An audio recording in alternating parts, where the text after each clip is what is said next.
I'm going to have you sit down so we can start so I don't run out of time. Good afternoon. You know, for a patriot like me, it's a dream come true to be sitting here or standing here in a room full of strong Montana conservatives in one room today. And for this reason, I'm excited to kickstart my campaign to be Western Montana's next congressman for District 1. You know, it's been 30 years since Western Montana's had a voice in our nation's capital. And like Montana, Western Montana is special, but not because we're the land of abundant resources, or energy, or water. Western Montana is special because its people live and breathe conservative Montana values. So, for the record, I'm Dr. Alashevsky, a boy born and raised in Great Falls, oldest of 7. Great Falls! I love Great Falls. I love you too. My grandparents and great-grandparents homesteaded and pioneered central Montana, the High Line. You know, and I love my family, but I love my family because they taught me the conservative values that most of us live by. To serve God, to serve our country, and to serve our family and our communities. You know, first I served by serving my family, and then on my church, and then as a Boy Scout and as a high school student, our community. And then when I was old enough, I answered the ultimate call to serve our country. I was commissioned as a second lieutenant in the United States Air Force in 1984. I served 13 years as a flight surgeon and a rapid mobility trauma surgeon, and I rose to the rank of major.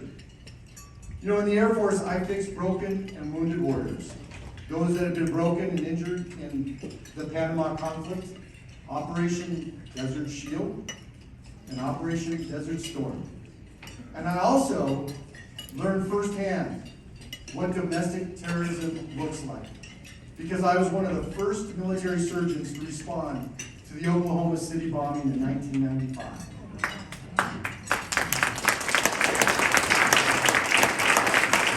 Thank you. I mean, that just tore my heart out.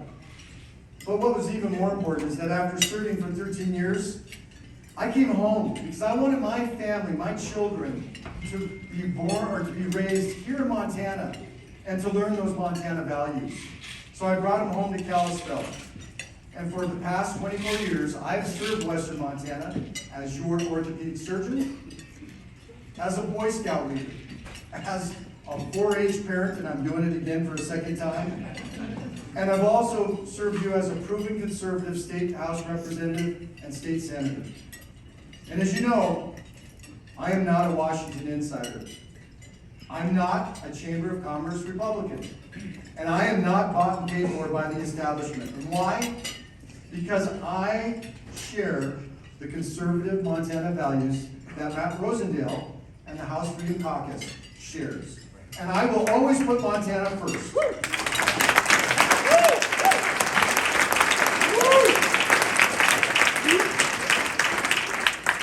You know that Washington, D.C. is failing Montana. And I refuse to let Joe Biden and the Democrat Socialists and the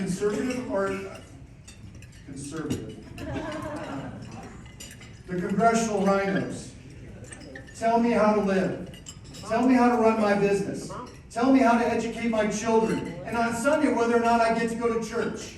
And I refuse to let Biden tell me and force me to put a jab in my arm.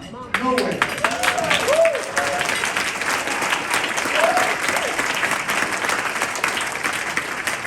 Joe Biden and his handlers, they're crippling Montana with our runaway inflation. Joe Biden and his handlers are flooding our country with dangerous criminals and illegal migrants. And they're killing our kids with dangerous Chinese Mexican fentanyl, and that's got to stop. And you know what? They even destroyed the life of a young woman in Missoula. Yeah, she was raped by an unvetted Afghan refugee that was welcomed into our state. And that tragic crime could have been prevented if he didn't come to our state and was allowed to be here. Thank you, but there's much more. They're trying to steal Montana's constitutional power and authority to run elections. They're destroying law and order by defunding the police. And they are killing our careers and our family and our way of life by telling us that we have to take an experimental genetic gene therapy in our arms. You know, Biden has declared, no jab, no job. And to Montanans who have life-threatening illnesses, he says, if you will not take the jab, you're done. If you don't comply, you die. That's death panels, everybody. Death panels. Well, here's what I have to say. Joe Biden, you take that jab and you shove it. Woo! Yeah!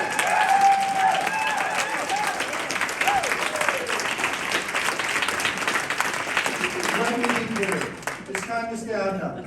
It's our time to fight. We need to push back to fix what's broken in America.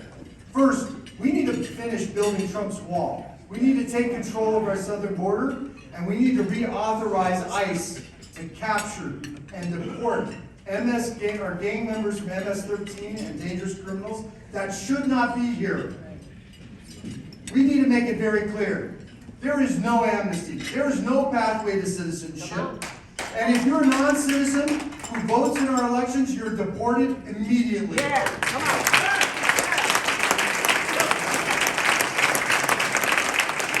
And speaking of our elections, we're going to fight for Montana's constitutional power to run our elections without federal intrusion and interference. Montanans have banned ballot harvesting in our state, and they have approved using a photo ID in elections. We need to protect that. And when it comes to spending money, I say we put the federal government on a diet. You know, I promise you that I will never vote for a budget that is more than the money that Washington, D.C. collects. I say defund Washington, D.C. and refund our police. That's right. We're going to double down on our sheriffs and our police, and we're going to restore law and order here to Montana and to our country. And that's why I signed the Heritage Actions Pledge to protect our police. And last but not least, I will always fight for those that are the unborn children in our wombs. Our wombs, your wombs, everybody. And I won't stand back or falter standing up for those that can't stand up for themselves.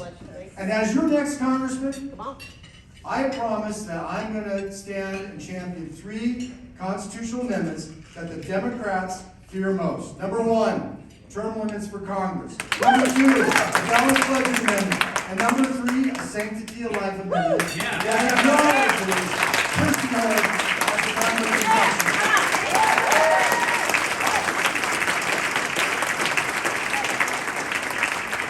Look, we're in a sprint to the finish line, to the election day, and our conservative Montana values are on the line. This is a race really between 2 people. Me, a true conservative Republican, and Ryan, a proven liberal Washington insider. Now, Ryan and I are very different when you compare our voting records and what we've publicly said in the public arena. You know, I'm the only candidate on public record that has never doubted President Trump and him building the wall.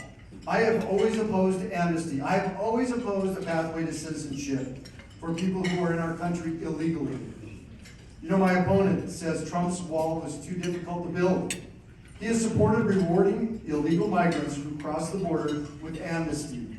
And he has voted to actually make our military a pathway to citizenship.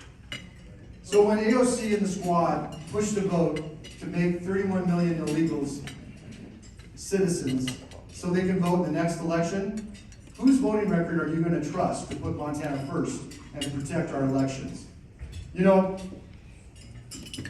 when Nancy Pelosi, or as a state senator, I sponsored and led the fight to make ballot harvesting in Montana illegal. Remember, in 2018, we got 64% of Montanans to vote for that referendum, and it's illegal in Montana.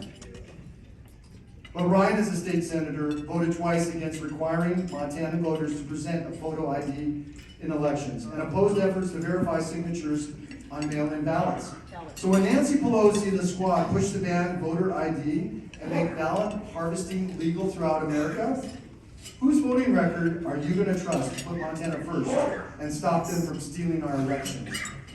You know, you have all the information you need to choose who you want to be the congressman from from Montana. It's our voting records and what we've said publicly. So I'm the real Montana conservative. I have the voting record to prove it, and I will double Rosendale's conservative votes in Congress. Brian is the most liberal Republican Montanan that we've sent to DC. And his voting record proves that he'll cancel out 40% of Rosendale's conservative votes. So this is a clear choice, people. That's right. And I promise you that I will serve you, not use you and take this Congress seat and use it as a stepping stone to try to find another job that's more popular or more powerful. I plan to serve you. So please, join me in my campaign. And together, let's make Montana great, and let's protect the United States of America. God bless you.